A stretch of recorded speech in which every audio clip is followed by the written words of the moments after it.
Suatu saat karena saking memusuhinya, mendatangi Rasulullah wa jalisun fil masjid. Pada saat itu Rasul sedang duduk di masjid indal Ka'bah, maksudnya duduk di dekat Ka'bah. Wa ma'ahu Abu Bakrin, dan bersamanya wonten sahabat Abu Bakar. Rasul baru duduk, di sampingnya wonten sahabat Abu Bakar. Pada saat di sampingnya ada sahabat Abu Bakar radhiyallahu anhu, tiba-tiba datanglah Abu Lahab meninggal, yakni istrinya Abu Lahab. Dia membawa batu. Dia membawa batu, dan ketika sampai di dekat Rasulullah, akhadallahu basaraha. Allah mengambil pandangannya, mencabut pandangannya, sehingga tidak bisa melihat Nabi Muhammad, tetapi bisa melihat Abu Bakar. Sehingga dia tidak melihat kecuali hanya sahabat Abu Bakar. Maka apa kata Ummu Jamil, kata istrinya ini, ya Abu Bakrin, wahai Abu Bakar, di mana temanmu itu? Fawallahi, maka demi Allah, lau wajadtuhu la darabtu bihadzal hajar. Demi Allah, jika aku ketemu dengan Muhammad, niscaya akan aku pukul dengan batu ini. Dalam riwayat yang lain, wajahahu, wajahnya, atau fahu, mulutnya. Jadi istrinya ini betul-betul permusuhannya sangat luar biasa. Dia bawa batu, batu itu diniatkan untuk memukul wajah Nabi. Padahal Nabi di depannya, tapi dia tidak lihat. Dia bilang, wahai Abu Bakar, fawallahi, maka demi Allah, la wajadtuhu la darabtu bihadzal hajar. Kalau aku ketemu dengan Muhammad, akan aku pukul dengan batu ini mulutnya. Akan aku pukul dengan batu ini wajahu, wajahnya. Padahal Nabi Muhammad di mana? Di depannya, tapi tidak melihat. Maka saat itulah kemudian Abu Bakar berkata kepada Rasulullah, ya Rasulullah, kata Abu Bakar, amma taroha, kenapa dia tidak melihatmu? Jadi intinya kenapa tidak melihat kepada Rasul Shallallahu Alaihi Wasallam? Ada apa dengan pandangannya? Wahai Rasulullah, ada apa dengan pandangannya sehingga tidak bisa melihatmu? Maro'atni laqad akhadallah basaraha. Dia tidak bisa melihatku karena Allah sudah mengambil pandangannya. Jadi pandangannya dicabut oleh Allah, tidak bisa melihat Nabi Shallallahu Alaihi Wasallam.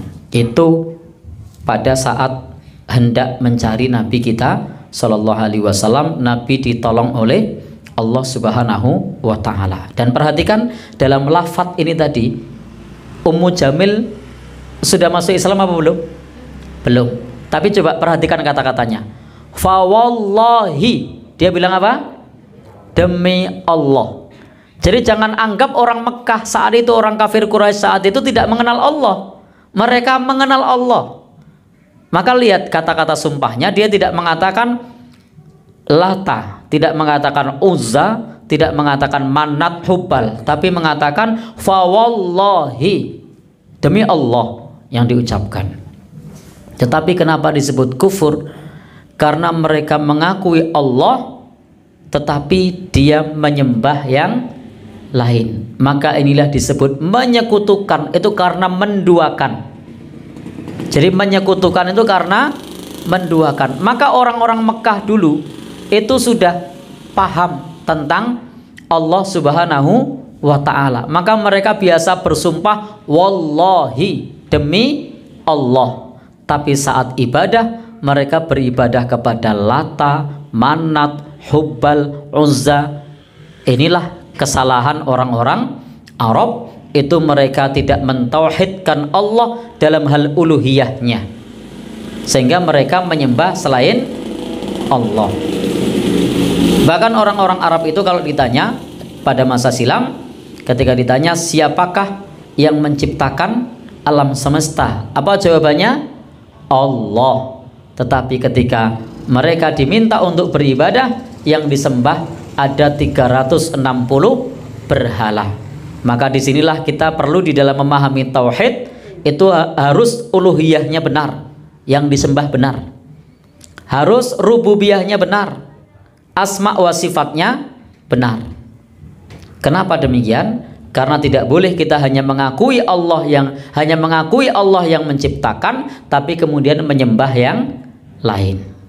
Saya masih ingat ketika saya masih kecil dulu, salah satu tradisi di tempat kita itu adalah kalau lebaran sambang kepada yang sepuh, lalu menyampaikan salahnya. Masih ada tradisi itu di tempat kita? Masih ya? Nah, saya masih ingat dulu waktu saya masih kecil itu ada beberapa kaum kasepuan yang memang tidak sholat, zaman dulu banyak yang tidak sholat ya, tidak sholat, tidak ibadah, tetapi kalau bikin sesaji itu sangat rutin, setiap malam Jumat, kok apal? Ya, tiap malam Jumat kliwon. Tapi apa yang diucapkan coba kalau pas Idul Fitri itu? Muga-muga dosa iso lebur sah sampurna dinten menika, kersane Allah, gitu. Padahal kalau sesaji yang disebut nama siapa? Nyai Among, Kiai Among iki lho tak sangoni ketan kolak sego golong, ngoten to? Momongan putuku aja dimomong cedak-cedak kali, aja dimomong cedak-cedak geni, momongan putuku cedak-cedak rezeki, gitu toh. Tapi ternyata ketika mengucap pada saat lebaran itu ya luwes. Mugi-mugi saged lebur sah sampurna dosa-dosa kita ing dinten sak menika kersane Allah. Kita mung sak derma nyeksani, ngaten niku nggih. Nah, itu mirip kondisi menika kalian kaum Quraisy. Podo nyembah berhala tetapi lisannya menyebut nama Allah. Nah, simbah-simbah kita rumiyin nggih ngaten, lek gawe sajen mempeng nyebut Nyai Among Kiai Among, tapi nek pas lebaran ya nyebut nama Allah. Nah, ono angin gede ngono kae. Nah, simbah-simbah kita riyen mboten kok Allahumma la taqtulna bi ghadabika. Bukan berdoa nganggo doa-doa marang Allah, mboten juga beras karo kok beras jenengan. Beras roya itu apaan Pak? Disebar. Pas nyebar le ndonga muni piye?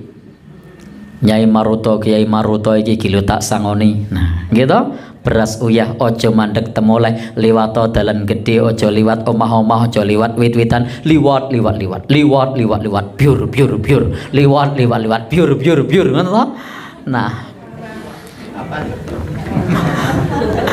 tetapi ternyata pada saat yang sama kalau nyebut nama Allah fasih. Di mana letak salahnya?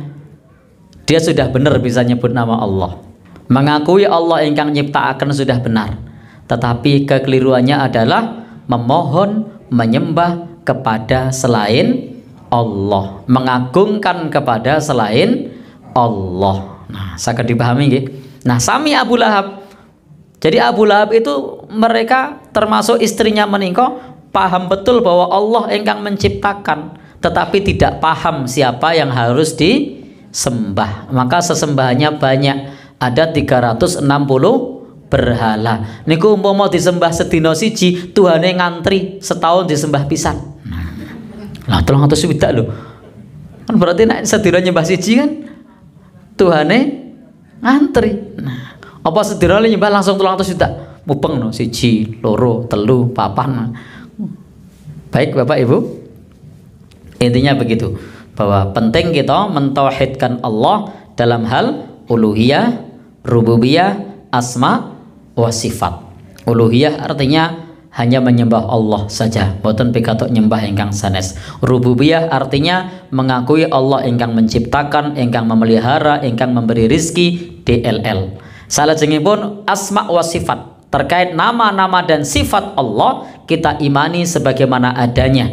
Masuk akal tidak masuk akal kita imani. Allah mendengar kita imani, Allah melihat kita imani. Laisa kamitsli syai' wa huwas samiul basir. Tidak ada yang serupa dengan sesuatu pun, lan Allah Maha mendengar lagi Maha melihat.